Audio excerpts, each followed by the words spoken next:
नमस्कार दोस्तों, स्वागत है आपका TZS न्यूज में। और आज हम बात कर रहे हैं उस पुरानी खबर की जिसे अमेरिका ने फिर से हलचल में ला दिया है।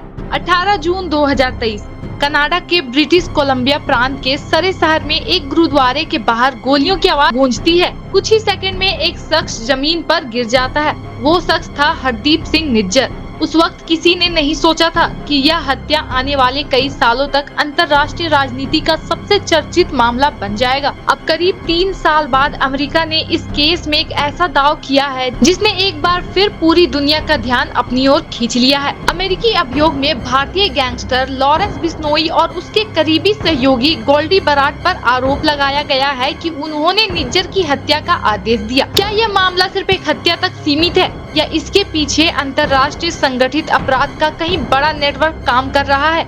आइए जानते हैं पूरी कहानी और समझते हैं आखिर हरदीप सिंह निज्जर कौन थे। तो हम आपको बता दें कि हरजीत सिंह निज्जर कनाडा के ब्रिटिश कोलंबिया में रहने वाले एक सिख कार्यकर्ता थे।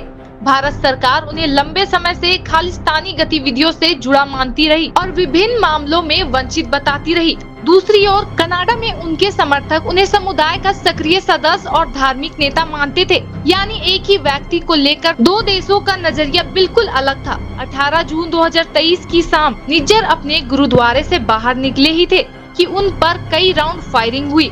हमलावर मौके से फरार हो गए और कुछ ही देर बाद उनकी मौत की पुष्टि हो गई। शुरुआत में इसे हत्या का मामला माना गया, लेकिन जैसे जैसे जांच आगे बढ़ी इस केस ने अंतर्राष्ट्रीय राजनीति का रूप ले लिया। अगर हम बात करें भारत और कनाडा की, तो ये आमने सामने कैसे आ गए? हत्या के लगभग 3 महीने बाद कनाडा की सरकार ने सार्वजनिक रूप से दावा किया कि भारतीय एजेंसियों की संभावित संलिप्तता की जांच की जा रही है। यह बयान आते ही भारत और कनाडा के रिश्तों में अभूतपूर्व तनाव पैदा हो गया। दोनों देशों ने एक दूसरे के राजनयिकों पर कार्रवाई की। वीजा सेवाओं पर असर पड़ा, लगातार बयानबाजी शुरू हो गई। लेकिन भारत का रुख शुरुआत से ही बिल्कुल स्पष्ट रहा।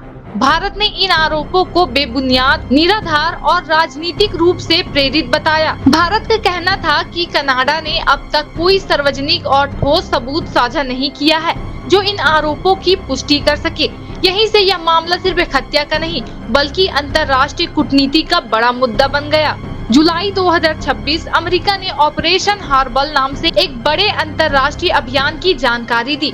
इस अभियान में अमेरिका, कनाडा और यूरोप की कई कानून प्रवर्तन एजेंसियों ने मिलकर कार्रवाई की। इस ऑपरेशन का मकसद था ऐसे ट्रांसनेशनल ऑर्गेनाइजेशन क्राइम नेटवर्क पर शिकंजा कसना जो अलग अलग देशों में हत्या, जबरन वसूली, नारकोटिक्स तस्करी और दूसरे गंभीर अपराधों में से शामिल होने के आरोपों का सामना कर रहे हैं।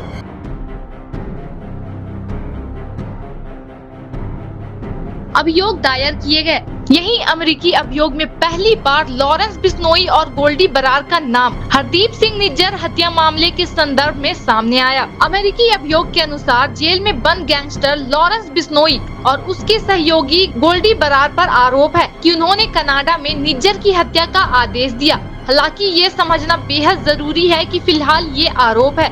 इन आरोपों को अदालत में साबित किया जाना भी बाकी है। लॉरेंस बिश्नोई इस समय भारत की जेल में बंद है। वहीं गोल्डी बराड को अमेरिकी अधिकारियों ने फरार बताया है। अब पूरी दुनिया की नजर इस बात पर है कि जांच एजेंसियां अदालत में कौन से सबूत पेश करती है और क्या आगे इस मामलों में नई गिरफ्तारियां या खुलासे होंगे। यह मामला सिर्फ एक हत्या की जाँच का नहीं बल्कि यह उन अपराध नेटवर्क्स की जांच की भी है जो एक देश में बैठकर दूसरे देश में अपराध करने के आरोप का सामना कर रहे हैं। इसी वजह से इस जांच में कई देशों की एजेंसियां साथ काम कर रही है। अगर जांच में नए सबूत सामने आते हैं तो इसका असर केवल अपराध जगत तक सीमित नहीं रहेगा बल्कि भारत, कनाडा और अमेरिका के बीच कानूनी सहयोग, सुरक्षा व्यवस्था और कूटनीतिक संबंधों पर भी पड़ सकता है। यानी यह मामला आने वाले समय में और भी महत्वपूर्ण हो सकता है। फिलहाल इस मामले की तस्वीर कुछ ऐसी है कि अमेरिका ने अपने अभियोग में लॉरेंस बिश्नोई और गोल्डी बराड पर गंभीर आरोप लगाए हैं। भारत ने पहले की तरह इन आरोपों से किसी भी सरकारी संबंध के दावों को पूरी तरह खारिज कर दिया है। उधर कनाडा की जांच भी जारी है। अब आगे कई सवालों के जवाब मिलने बाकी है। क्या गोल्डी बराड को गिरफ्तार किया जा सकेगा? क्या अमेरिकी एजेंसियां अदालत में ऐसे सबूत पेश करेंगी जो इन आरोपों को मजबूत करे?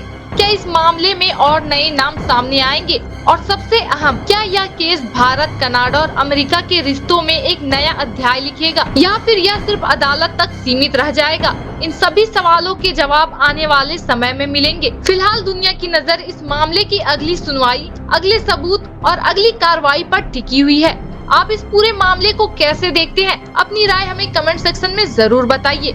और अगर आपको यह वीडियो जानकारी पूर्ण लगी हो तो वीडियो को लाइक करें और चैनल को सब्सक्राइब करें और ऐसे ही बड़े अपडेट्स के लिए जुड़े रहे TZS न्यूज के साथ।